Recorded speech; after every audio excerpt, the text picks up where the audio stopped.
Senior Secondary School and Tagore College of Education Director, Principal, Staff, Faculty, all the students और मेरे साथ हमारे सभी सद्भाव यात्री जो इस यात्रा में हमारे साथ हैं। ये अब तक हमारी यात्रा को करीब 1 महीना 20 दिन हो गए हैं। ये पहला मौका है कि किसी स्कूल में जाके और बच्चों को संबोधित करने का मौका मिला, और वो भी एक शहीद मेमोरियल पे, क्योंकि ये भी अपने आप में एक यूनिक चीज़ है कि किसी स्कूल के अंदर एक इस तरह का स्मारक स्थल बना रखा हो।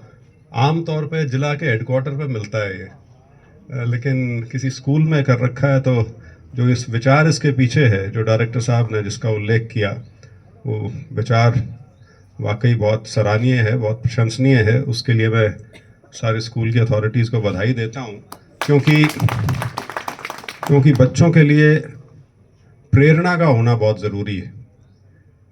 महापुरुष बहुत होते हैं, कोई किसी को पसंद करता है, कोई किसी को पसंद करता है, लेकिन जो अल्टीमेट सेक्रीफाइस जिसको बोलते हैं, शहादत, वो विरले ही होते हैं। और उनका सम्मान जो है वो किसी भी समुदाय से, किसी भी वर्ग से ऊपर जाके सभी करते हैं। और बच्चों के अंदर ये भावना यदि जगाई जाए तो जिस उद्देश्य के साथ हम इस यात्रा को लेकर निकले हैं, उसकी पूर्ति अपने आप हो जाएगी, ऐसा मेरा मानना है।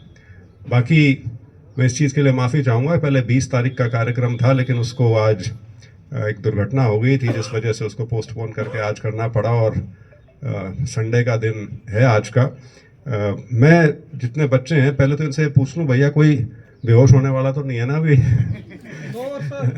नहीं होते, इसलिए बता रहा हूँ। मैंने कई 15 अगस्त और 26 जनवरी की परेड देखी है, जहाँ पे ना सिर्फ बच्चे बल्कि जो इवन पुलिस के जो लोग होते हैं, मौसम ऐसा होता है ये तो खैर, लेकिन फिर भी धूप में अगर आप ज़्यादा देर खड़े रहें तो वो हो जाती है उस तरह की। लेकिन मैं आप सभी को बधाई देता हूं और धन्यवाद करता हूं, आपने हमारा स्वागत किया, सारे यात्रियों का स्वागत किया, ये मौका दिया हमको यहाँ पे स्मारक स्थल पे आके अपने श्रद्धांजलि अर्पित करने का। मेरा बच्चों को मैसेज सिर्फ संक्षेप में मैं दूंगा, छोटा सा, वो ये है कि आप उस समय पे पढ़ाई लिखाई में हैं जब समय बहुत बदल गया है। और समय बदलने से मेरा मतलब ये है कि अब जो अपॉर्चुनिटीज़ और ऑप्शंस हैं आपके पास प्रोफेशनली, वो बहुत ज़्यादा हैं। हमारे टाइम में कम होती थी।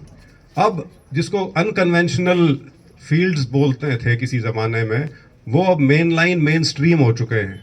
तो आप जर्नलिज्म में जाइए, आप मीडिया में जाइए, आप किसी भी प्रकार के फील्ड या एवेन्यू में जाना चाहते हैं तो बहुत एवेन्यू है, लेकिन आपके अंदर क्लैरिटी होना चाहिए कि आप करना क्या चाहते हैं ज़िंदगी में। उस क्लैरिटी के बिना बात उस तरह से नहीं बनती, या उसमें वो मज़ा नहीं रहता जिस तरह से आना चाहिए। क्योंकि जो कुछ भी करो वो होना चाहिए जिसमें आपकी दिलचस्पी हो, ना कि वो जिसमें आपके पेरेंट्स की दिलचस्पी हो।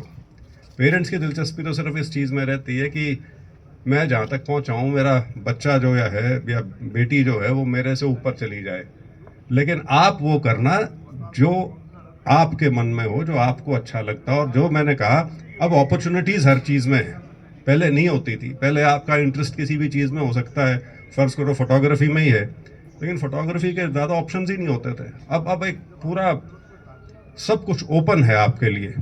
तो अपना लक्ष्य खुद निर्धारण करो, लेकिन रियलिस्टिकली करो। आपको अपनी काबिलियत का थोड़ा सा बोध होना चाहिए, और मैं ये मानता हूँ हर व्यक्ति को होता है। हर व्यक्ति को अपनी कैपेसिटी पता होती है कि वो कितनी मेहनत कर सकते हैं, किस चीज़ में वो मेहनत कर सकते हैं, और कंसिस्टेंटली कर सकते हैं या नहीं कर सकते हैं। ख़ास तौर पे मेरा उनसे ज़रूर अनुरोध रहेगा जो साइंस लेते हैं, भैया साइंस अगर समझ में आती हो तो लेना, अदरवाइज़ फिर वो 40-50%, 60% लेके कहीं नहीं पहुंचोगे।